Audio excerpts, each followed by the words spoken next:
Welcome back to the Raiders Coaches Show presented by Iowa State Bank. I'm your host, Noah Godsall, and today I'm joined by head track and field and cross-country coach Scott Bahrke. Coach, how you doing today? Doing great. Thanks, Noah. Well, Coach, the indoor season, the regular season's come to an end. Conference meet is coming up this weekend. What have you liked from your team so far? I really like, Noah, how they're bringing it at practice each and every day, whether they've experienced some injuries or maybe didn't run the times they wanted or jump as far as they wanted. They're coming back and getting after it each and every day, and we're getting better each day. You said that the team's training really hard. I know from a bird's eye view, from just looking out, it's like, oh, they're just running. Oh, they're just jumping. What type of training goes into your practices every single day?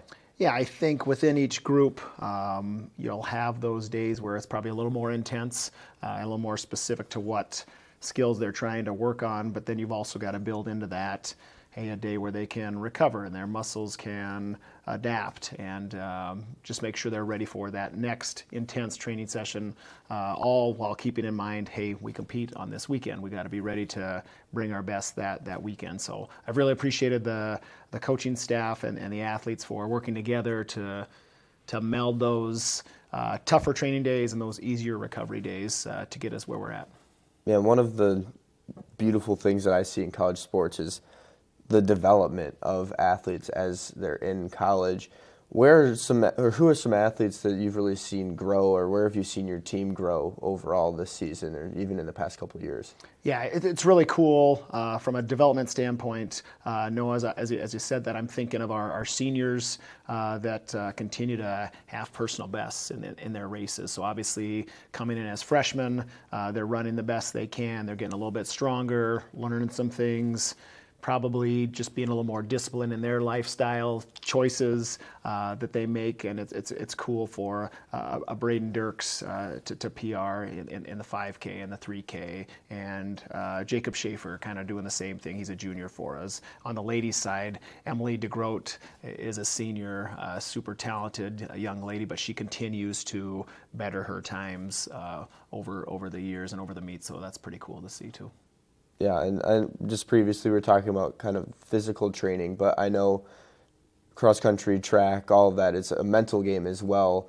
What type of mental training do you focus on with your team, and where do you really focus on with all of that?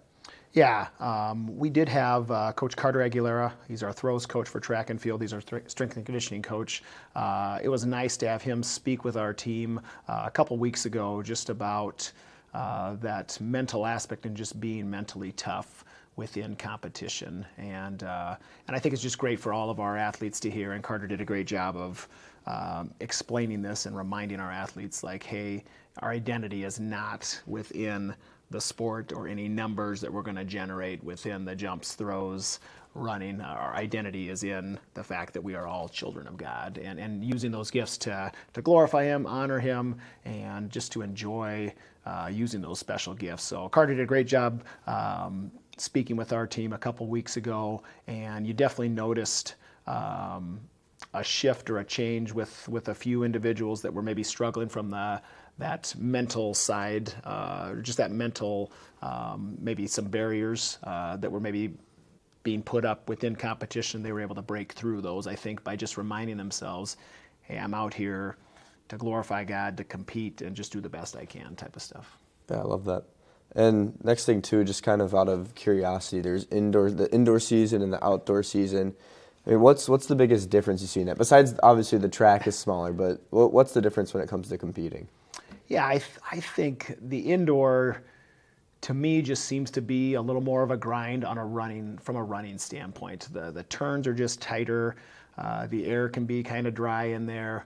Obviously, it's awesome that it's always quote unquote sunny and 70 inside, but I think just the lack of natural sunlight can kind of wear you down in those winter months. It seems like to me, even when you get outdoors, like the throws events and the jumps events, that you wouldn't think would affect it, that fresh air and that sunshine just makes a huge difference. I feel like after January and February, just every day being inside. It's just nice to get outside for the outdoor season. Yeah, especially for the race walk as well. But we're going to take a quick break and be right back here on the Northwestern Coaches Show presented by Iowa State Bank. There's nothing like small town Iowa. There's something about the people, the community, the values. That's why we call Northwest Iowa home. We're here for our community. We're here to build a better tomorrow. We continue to provide personalized service and innovative products to help achieve your financial goals and dreams. At Iowa State Bank, we're your neighbor, your friend, your trusted bank. Iowa State Bank, we're ready for you. Welcome back to the Raiders Coaches Show presented by Iowa State Bank. I'm your host, Noah Gotso, joined by head track and field and cross country coach Scott Bahrke. Coach, with the conference meet coming up, the big talk is the national meet down in, is it in Florida this year? Yes. Yeah. But what does it really take to compete for this meet? For the conference championship? Or qualify for the To get to nationals? nationals, yeah. I think to be competing at a high level, at the national level, you really just need to be locked in, and I think you need to be healthy too, Noah. As we were kind of talking about just the grind of the indoor season, just making sure your athletes are well rested at this point of the season. You know the marks they're capable of, you know what they can hit, but you've got to have them healthy enough to be able to actually perform and hit those marks at that given time.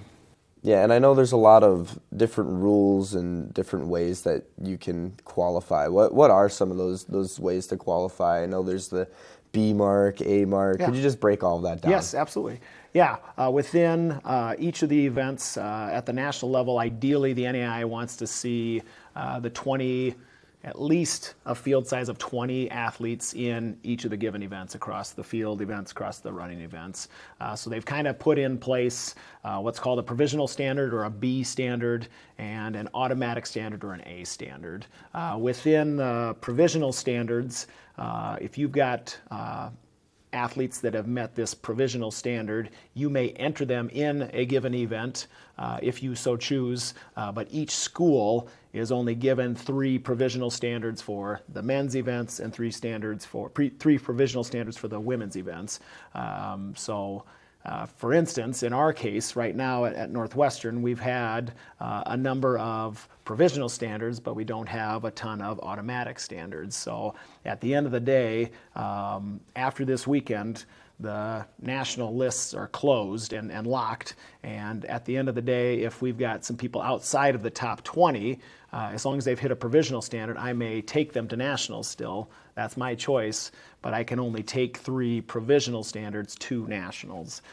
So again, right now we've got a lot of provisional standards, not a lot of automatic standards. I do think some of those quote unquote B or provisional standards will stay in the top 20, and I'll be able to take them without using my right of membership, those 3 rights of membership. So you have a little trump card, like, yes, I'm taking yep. this. That is kind of that is kind of basically what that provisional mark is. Oh, you hold a lot of power. I do.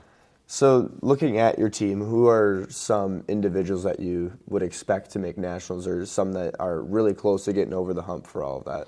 And what does it take, or what have you seen from them when it comes to training and all of that puts them over the hump, that gets them to this level?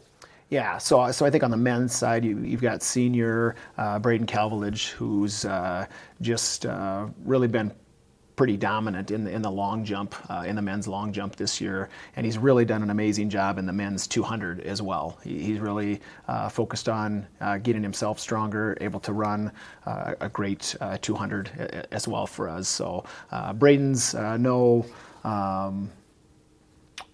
what's the word I'm looking for?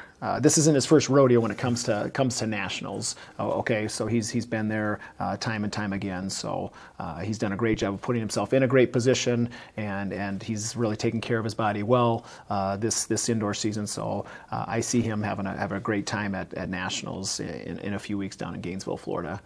On the men's side, our 4x4 men are looking really good. Senior Grant Palmer, this is it for him. He only has this indoor season.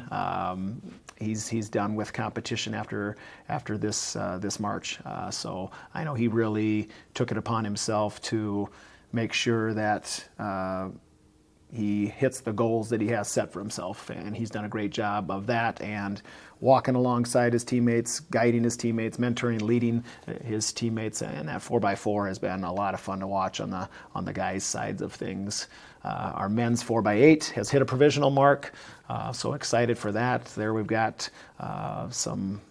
What do I have? One sophomore and 3 freshmen on the relay right now, with a junior alternate that's ready to step in if needed there.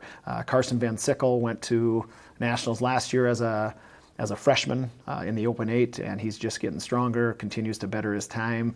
So I know he's excited to go back to Gainesville and run on that bank track again and try to surpass his time that he ran last year there. So I'm sure I'm forgetting some people, Noah, on What about the women's side? on the men's side. On the women's side, looking at Kenzie Harder, phenomenal freshman for us from Storm Lake. She's just come in, and she is just so explosive, and you're definitely seeing that in the women's long jump, where I think last I looked, she's 3rd in the nation in the women's long jump. So she's also run a great 200, a great 60. She's been part of our 4x4 women's team that's hit a provisional mark for nationals. So she's been a lot of fun to work with, and yeah, she just brings it every day at practice and has a great attitude. So it's been a lot of fun to see her performing and competing.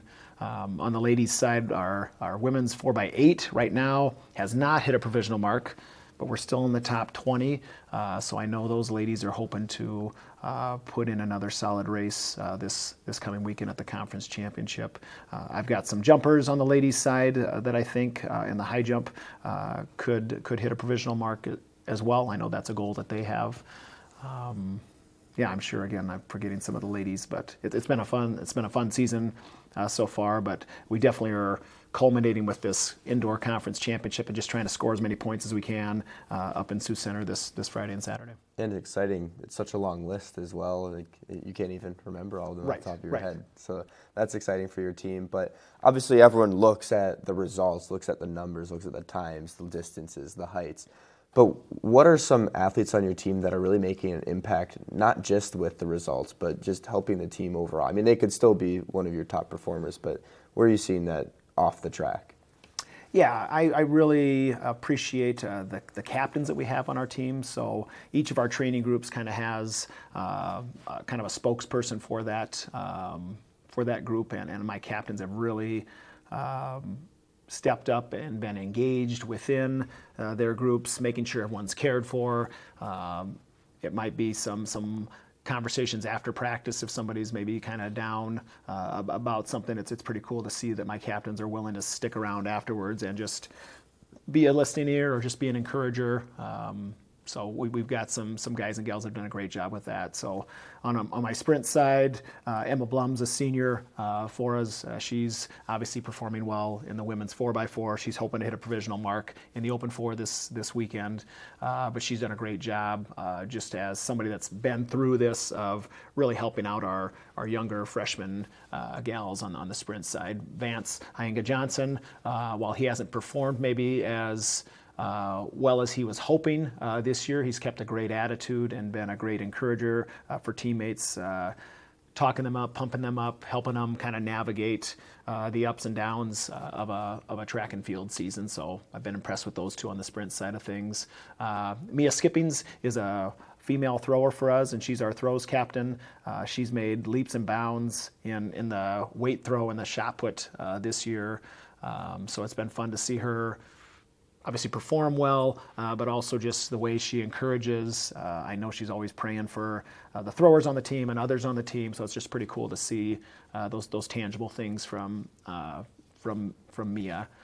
Emily DeGroat and Braden Dirks are our distance crew captains. They've obviously been at it since this fall with the cross-country team, working alongside them, and they're doing a great job of leading them and guiding them. Colton Vargas is our jumps captain. Colton's another senior that it's been really cool just to see him and the way he interacts with his teammates. He does a great job helping me out with high jump stuff. Maybe he'll see something that I don't see in an attempt, and he's not afraid to share with those athletes, hey, think about this. And I really value Colton's input, and we'll miss him next year as a senior. So Sarah Thonvold is our hurdles captain. She's somebody that was willing to step into the multi-role this year and do the pentathlon, and she's been doing a great job. It's really cool to see her. Even though she's spread across 5 events now, she's still been able to PR in long jump and hurdles this year, which were 2 of her primary events last year. But it's cool to see how I think just being a little more wise with her body and keeping her healthy has really helped in her performances for sure. Well, Coach, thanks for sharing all of that. We're going Yes. to take a quick break and be right back here on the Raiders Coaches Show presented by Iowa State Bank. Looking for that perfect home? There's more to it than finding that perfect house in the perfect neighborhood. It's also important to find a personal banking experience that makes you feel right at home. At Iowa State Bank, we get that. That's why we're here to personally service your loans and make that dream home become a reality. We're your neighbor, your friend, your trusted bank. Iowa State Bank, we're ready for you. Welcome back to the Raiders Coaches Show presented by Iowa State Bank. I'm Noah Godsall alongside head track and field and cross country coach Scott Bahrke. Coach, indoor conference meet coming up this weekend. Obviously a very big meet, but when it comes down to it, there's athletes that are super close to qualify for nationals. There's a lot that's at stake, but what is it about that conference meet that really pushes your athletes to compete at a higher level? Yeah, it's just it's fun to work hard during the indoor season, the regular season, to try to qualify for the conference championship. We know that the GPAC is definitely one of the premier leagues within the NAI, so just to go head to head one more time in your event, try to better your mark, try to at least be there like as a freshman or sophomore, just make it to the conference championship is a huge honor, a huge accomplishment that our athletes are striving for throughout the regular season. There's just something about being at the GPAC championships that just a ton of energy. The fans are always great. You're going to see awesome performances across all of the running events, all the jumps events, throws events. For the fans that maybe are new to track and field and the GPAC, if you go on to the NAIA website and look at the national championship results, it's not unusual to see 3 to 5 GPAC schools on that podium in each and every one of those track and field events. So GPAC definitely knows track and field, and I think just having that history makes the GPAC championship pretty special to compete in that championship.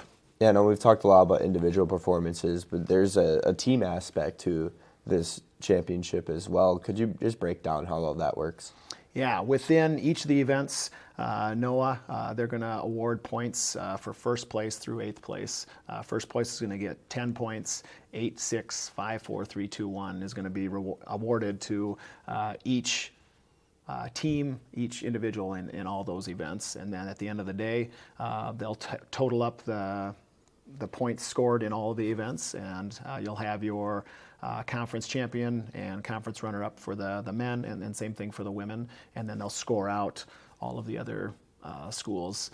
Most regular season meets, we don't really do a scoring system for the regular season meets, which is different than like at high school. I know, having coached in high school for a number of years, every meet was scored. College is a little bit different that way, Noah, where not every meet is scored. You've got just the big meets, the conference championship and the national championships, where they're actually keeping track of points scored by all of your athletes. So I know our goal as a coaching staff and as a team's goal is, and we're trying to score as many points as we can. We want to try to finish as high as we can in the conference. We want to try to finish higher than we did last year, and I think we've got a team we've got a team that's put themselves in a great position to score higher than we've scored the last several years. So we're excited about that on both the women's side and the men's side. Yeah, and I think not a lot of people realize how large your team is. I mean, I'll walk into RC or close-knit practice, and I'm sitting there trying to get into the forecourt area, and I'm sitting there for like a minute or two while everyone just is streaming out. What's it like coaching such a large team, and how do you put an effort to really connect with all of your athletes? Yeah, for us, when we're about 100 athletes, a little over 100 athletes strong, I really rely on obviously great assistant coaches, and again, as I alluded to, my captains and just my upperclassmen in general. Even if they're not a captain, we definitely rely on them to pour into those freshmen and sophomores and kind of walk alongside them, pull them into our Raider track and field team. So I'm surrounded by awesome people, Noah, that I get to interact with each and every day. I do try to, as the head coach, get around some of those other groups and check in with them. Maybe it's at the start of practice, or maybe if my mids crew is kind of done with their workout, I can slide over and talk with the hurdlers, or go down and speak with the throwers a little bit, or watch the sprinters do some of their timed flies or whatever. But I do try to make that effort of trying to get to know them, check in with them, see how they're doing on a personal level too. And you've been coaching for a pretty long time now. And what are some areas that you've really felt yourself personally grow as a coach over all the years? Yeah, for me, I really have just enjoyed the relational aspect of my job. I feel like I've grown in the ability to just communicate well with my athletes, and just kind of be able to read when an athlete's maybe just having an off day, or I can just tell with some of the signs they're coming into practice, like, hey, something's a little bit off. Maybe it's something outside of practice that's weighing on them. So I think I've improved in those areas. Always room for improvement as far as from a training standpoint. Hey, am I pushing my athletes to be the absolute best, or do I need to back off here in the training thing? So that's always something I'm trying to continue to improve on each and every year. Every team's different, every athlete is different, but I do appreciate our Raiders on the track and field team, that they're willing to have honest, truthful conversations with myself or their event-specific coaches, so that we can help train them to be the best they can be in their given events. And you kind of hinted at it too with conference in Sioux Center this weekend, and the energy in that place as well. And what are some opportunities that people will have to watch you guys in person this year, and why should they go, and what's the importance of having a good crowd there? Yeah, it'd be awesome to have as many Raider fans as we can come to Sioux Center. It's not super far away. It's a cool environment in there. It's going to be pretty packed. I mean, there's not going to be a ton of room in there, but I think it's worth coming in, and maybe you got to stand for a little bit. Maybe a seat will open up, but I think coming in and cheering on somebody that you know, maybe it's a child or a friend of a friend or whatever. It's just a cool environment to be there, and I'm hoping that our Raider fans show up, and we just have a ton of red in Sioux Center this weekend. I think it'll be a lot of fun. Well, thank you, Coach, and thank you all for tuning in today to the Raiders Coaches Show presented by Iowa State Bank. We'll see you here in 2 weeks. Can I get a Go Raiders? Go Raiders. Go Raiders. See you next time.